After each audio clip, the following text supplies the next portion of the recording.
সারাদিন এত বৃষ্টি হচ্ছে, অঝোরে বৃষ্টি ঝরে যাচ্ছে জানেন। আর এটা হচ্ছে সানরাইজ জাংশন যেখানে আমি থাকি। ভেতরটায় দেখুন কতটা জল জমেছে, আর বাইরে তো জমেইছে। তাই বাজারে যাওয়ার তো কোনো উপায় নেই, বাড়িতে যা আছে সেটা দিয়েই চালাতে হবে। আসসালামু আলাইকুম, কেমন আছেন সবাই? বিনুর বিশ্বে আপনাদের সবাইকে জানাই স্বাগত। আজকে বানাবো আচারি আলু ভর্তা, তো সেটাই আপনাদের সঙ্গে শেয়ার করব। চলুন তাহলে রেসিপিটা শুরু করা যাক। আমি একটা প্যান নিয়ে নিয়েছি, নিয়ে প্যানে খুব সামান্য তেল দিয়েছি, সর্ষের তেল। দেওয়ার পরে এতে নুন আর হলুদ দিয়ে দিয়েছি। দেওয়ার পরে আলুগুলোকে গোল গোল করে মোটা মোটা করে কেটে রেখেছিলাম, তো সেইগুলোই দিয়ে দিচ্ছি।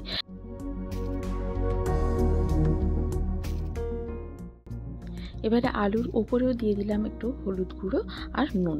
দেওয়ার পরে অল্প একটু জল দেব, জলটা খুব কম দিতে হবে। দিয়ে এবারে ফ্লেমটাকে সিমে করে দিয়ে ঢাকনা দিয়ে দেবো, যাতে আলুটা সেদ্ধ হতে পারে। যে মিনিট 5 হয়ে গেছে, এবারে ঢাকনাটা খুলে আলুগুলোকে সব একবার করে উল্টে দেব।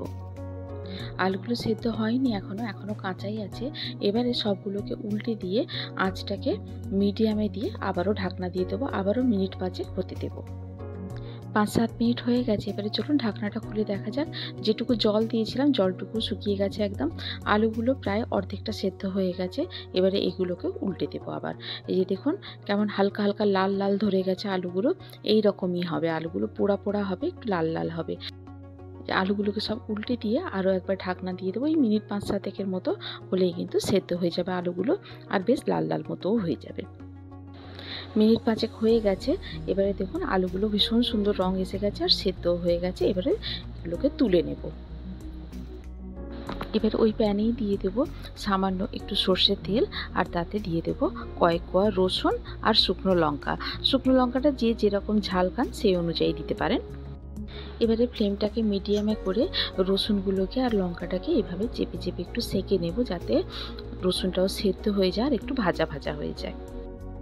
এই যে লঙ্কা রসুন দুটোই ভাজা ভাজা হয়ে গেছে, এগুলোকে এবারে তুলে নিয়ে চলুন এবারে ভর্তাটাকে রেডি করা যাক। এখানে আমি একটা মিডিয়াম সাইজের পেঁয়াজ নিয়ে নিয়েছি। পেঁয়াজটাকে খুব পাতলা পাতলা করে আমি এখানে স্লাইস করে নেব। এবারে দিয়ে দিলাম এতে প্রয়োজন মতো লবণ। লবণটা একটু দেখে দিতে হবে, কেননা আলু ভাজার সময় লবণটা দেয়াই ছিল, তাই একটু দেখে নিয়ে দিতে হবে। এবারে দিয়ে দিলাম এতে ভাজা যে শুকনো লঙ্কাটা ছিল সেটা। লবণ দিয়ে ভালো করে লঙ্কাটাকে আগে মলে নেব। নিয়ে এবারে পেঁয়াজটাকে ওর সঙ্গে মাখিয়ে দেবো। পেঁয়াজটাকেও ভালো করে চটকে নিতে হবে। নিয়ে এবারে যে ভাজা রসুনগুলো রেখেছিলাম সেগুলোকেও ভালো করে চটকে নেব।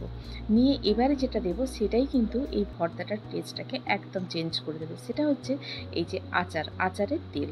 এটা হচ্ছে মিক্সড ভেজিটেবল আচার। সেটা হচ্ছে শীতকালের যে সবজিগুলো পাওয়া যায়, ফুলকপি, গাজর, বিট, তারপরে কাঁচা লঙ্কা আছে, এতে মূলো আছে, আর আছে কাঁচা আম দিয়ে এটাতে একটা মিক্স আচার তৈরি করা হয়েছে। এই আচারের তেলটা দিয়েই আমি ভর্তাটা মাখবো, এতে কিন্তু সর্ষের তেল দেবো না।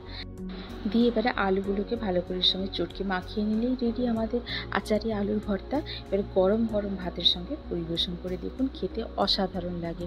আপনারাও ট্রাই করুন, করে জানান আমাকে কেমন লাগলো। যদি ভালো লেগে থাকে তাহলে বন্ধুদের সঙ্গে শেয়ার করুন, আর যদি কোনো নতুন বন্ধু থেকে থাকেন তাহলে আমার চ্যানেলটিকে সাবস্ক্রাইব করে পাশে থাকার অনুরোধ রইল। আর অবশ্যই কিন্তু বেল আইকনটিকে প্রেস করবেন, যাতে করে আমি যখনই কোনো নতুন ভিডিও আপলোড করবো তার নোটিফিকেশনটা যেন সব থেকে আগে আপনার কাছে পৌঁছে যায়। আজ তাহলে এই পর্যন্তই, আবার দেখা হবে। ভালো থাকুন, সবাইকে ভালো রাখুন। আল্লাহ হাফিজ।